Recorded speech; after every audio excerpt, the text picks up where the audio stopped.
Halo sobat sekalian, selamat datang di channel ini. Dalam volume dan chapter pertama My Hero Academia, sang narator atau dalam hal ini Deku menjelaskan gambaran tentang asal-usul hadirnya quirk, ditandai dengan kelahiran sang bayi bersinar. Kendati ternyata banyak kasus eksistensi quirk yang tidak tercatat, namun kelahiran sang bayi bersinar menjadi titik balik yang diketahui dan merubah manusia di dunia My Hero Academia selamanya. Dari manusia biasa berubah menjadi manusia super. Lalu pertanyaannya, fenomena apa ini sebenarnya? Apa yang terjadi? Bagaimana quirk bisa muncul? Dan akan kemana akhir dari manusia super? Di konten kali ini saya akan membahas tentang bagaimana evolusi manusia dan kenapa quirk dapat eksis di dunia My Hero Academia. By the way, kalian bisa dukung saya lewat super thanks dan mari kita mulai. Pertama-tama saya merujuk pada penjelasan di chapter 1 yang dijelaskan oleh Kyudai Garaki. Dalam pemeriksaan apakah Deku memiliki potensi memiliki quirk, didapati kalau tubuh sang MC ini tidak memiliki indikator atau ciri sebagai manusia super atau manusia jenis baru. Indikatornya sesederhana tidak adanya sendi di kelingking kaki. Tanda ini menjadi variabel utama untuk mengidentifikasi apakah seseorang memiliki quirk atau tidak, yang dikenal juga sebagai quirkless. Tidak adanya sendi ini menandai perubahan tubuh fisik spesies manusia modern atau Homo sapiens ke spesies baru atau tingkat lanjut. Sehingga dengan tidak adanya sendi di kelingking kaki, menandai perbedaan antara tubuh manusia lama versus manusia jenis baru atau yang memiliki quirk.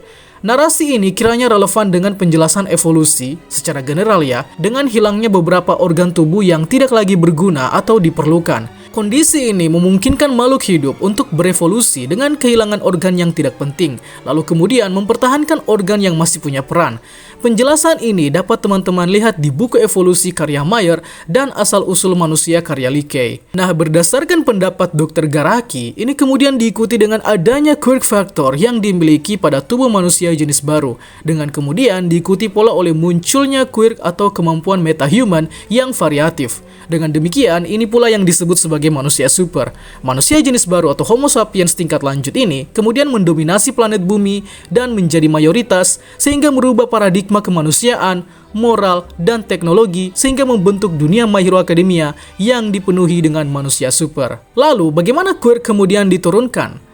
Pada kasus di chapter 1, kita mendapati bahwa orang tua sang bayi bersinar besar kemungkinan adalah manusia biasa atau tidak memiliki quirk. Berdasarkan data ini, kita bisa menarik kesimpulan bahwa manusia yang terlahir berkekuatan super pada awalnya tidak harus lahir dari orang tua berkekuatan super pula. Namun karena eksistensi quirk diperkirakan telah berumur 150 hingga 200 tahun, yang mana masyarakat manusia super semakin dominan, maka kemudian ada mekanisme baru mengenai cara quirk diturunkan, serta produk turunannya. Mekanismenya tentu saja dengan perkawinan dua individu yang memiliki quirk factor. Dengan kondisi ini, keturunan dari dua pernikahan manusia super mampu mewariskan quirknya ke generasi berikutnya secara organik dan alami. Hasilnya pun dapat bervariasi, yakni si anak dapat mewarisi quirk dari salah satu orang tua yang dominan, contohnya Jiro yang mewarisi earphone jack milik ibunya. Kemudian fusion, yakni mewarisi bahkan beberapa menggabungkan quirk kedua orang tuanya sehingga menghasilkan satu quirk dengan dua kemampuan, atau satu quirk baru dari hasil gabungan quirk faktor yang berbeda. Contohnya Soto, Bakugo, dan Hawks. Lalu ada resesif, yakni kasus di mana kedua orang tua memiliki quirk, namun turunannya tidak mewarisi quirk apapun atau malah mewarisi gen manusia jenis lama sehingga tidak memiliki quirk faktor atau quirkless. Contohnya ini seperti Deku, Melissa, All Might, dan Aoyama. Dan juga ada kasus sudden mutation, yakni mutasi mendadak, yang mana adalah kebalikan dari pewarisan resesif. Kasus ini berupa turunan yang memiliki quirk berbeda atau tidak mewarisi ciri-ciri quirk dari kedua orang tuanya.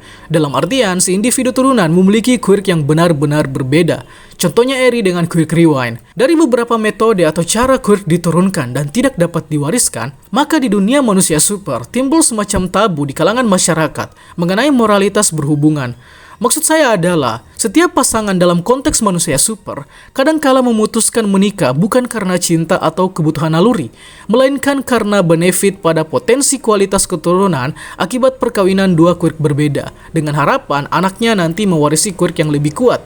Ini dapat ditinjau pada kasus Endeavor yang menikahi Rei karena kebutuhan akan benefit yang dihasilkan. Dalam genom karya Ridley, ini dikenal sebagai eugenika, suatu metode untuk mendesain keturunan berdasarkan gen unggul. Menurut Malik dalam Evolution and Islam, ini adalah kejahatan moral. Dan dalam catatan sejarah, Singapura di masa lalu pernah mempraktekkan metode ini, yakni dengan mengawinkan dua pasangan cerdas untuk mendapatkan generasi yang berkualitas. Adapun yang dirasa atau dikira dungu atau IQ-nya di bawah rata-rata ya, disarankan untuk memilih vasektomi. Inilah alasan mengapa pernikahan atas dasar kualitas queer di My Hero Academia adalah tabu dan termasuk dalam tindakan tak bermoral, disertai resiko yang ada di belakang. Di segmen ini akan menjelaskan bagaimana pernikahan queer, baik yang disengaja seperti Endeavor terhadap Soto, maupun tidak disengaja seperti Masaru terhadap Bakugo, pada akhirnya sama-sama akan berujung pada singularitas queer. Soal singularitas queer, teori ini dicetuskan oleh Dr. Garaki di ratusan tahun yang lalu ketika queer baru menjadi fenomena global dan mendorong banyak peneliti di era awal untuk berupaya menjawab bagaimana queer bisa eksis. Dr. Garaki mengamati bahwa setiap keturunan dari pasangan manusia super akan menghasilkan dalam tanda kutip varietas unggul dengan quirk yang lebih kuat. Ini sudah dijelaskan sebelumnya. Ringkasnya, Dr. Garaki berpendapat bahwa di masa depan, seiring dengan produktifnya manusia super melakukan kawin-mawin, maka secara beriringan menghasilkan keturunan yang quirknya semakin kuat. Semakin kuat dalam pandangan dokter adalah sampai pada titik tubuh tidak mampu berkorelasi dengan kecepatan evolusi quirk. Sederhananya, tubuh fisik manusia tidak mampu menandingi kecepatan quirk yang semakin kuat akibat perkawinan. Mekanisme ini seperti software yang terlalu berat untuk hardware dari generasi lama. Demikian kita dapat melihat pada kasus yang lagi-lagi terjadi oleh keturunan Endeavor. Siapa lagi kalau bukan Dabi, yang quirknya api biru yang sangat panas, tapi tubuhnya tidak tangguh menghandle quirknya sendiri. Jadilah ini paradoks, di mana quirk semakin kuat tapi tubuh tidak berkorelasi jadi tangguh untuk menghandle quirk. Teman-teman sekalian, saya akan mengutip pernyataan Mayer dalam evolusi, yakni apakah manusia seperti kita sudah berada di puncak evolusi? Jawaban Mayer adalah tidak, kita tidak berhenti berevolusi. Begitupun makhluk hidup lain seperti sepupu primata kita, orang utan dan simpanse misalnya. Begitupun manusia super yang ada di My Hero Academia, mereka tidak berhenti berevolusi. Dan sialnya mereka juga harus berkutat pada masalah quirk yang semakin lama semakin kuat, tangguh dan sulit ditangani.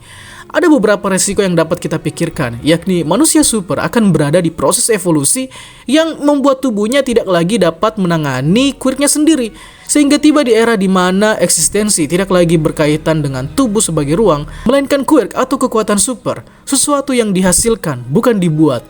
Kemudian, barangkali eksperimen seperti Nomu adalah solusi untuk bertahan hidup. Sebab sepanjang cerita, Nomu dibuat oleh Dr. Garaki untuk menampung banyak variasi quirk sekaligus sebagai model manusia unggul. Operasi ini juga yang dilakukan terhadap Shigaraki Tomura, sehingga mampu menampung ribuan quirk dalam satu tubuh.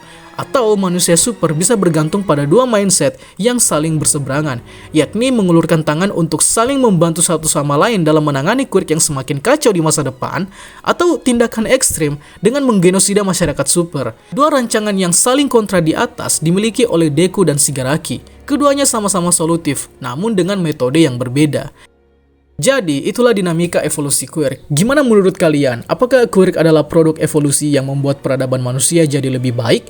Atau justru sebagai mekanisme kepunahan massal? By the way, soal kepunahan, saya sarankan kalian baca Kepunahan ke-6 karya Elizabeth Kolbert dan Collapse karya Jared Diamond. Itu dua buku yang bagus dan akan menjadi referensi saya di konten kedepannya. Itulah pembahasan kali ini dan see you next time.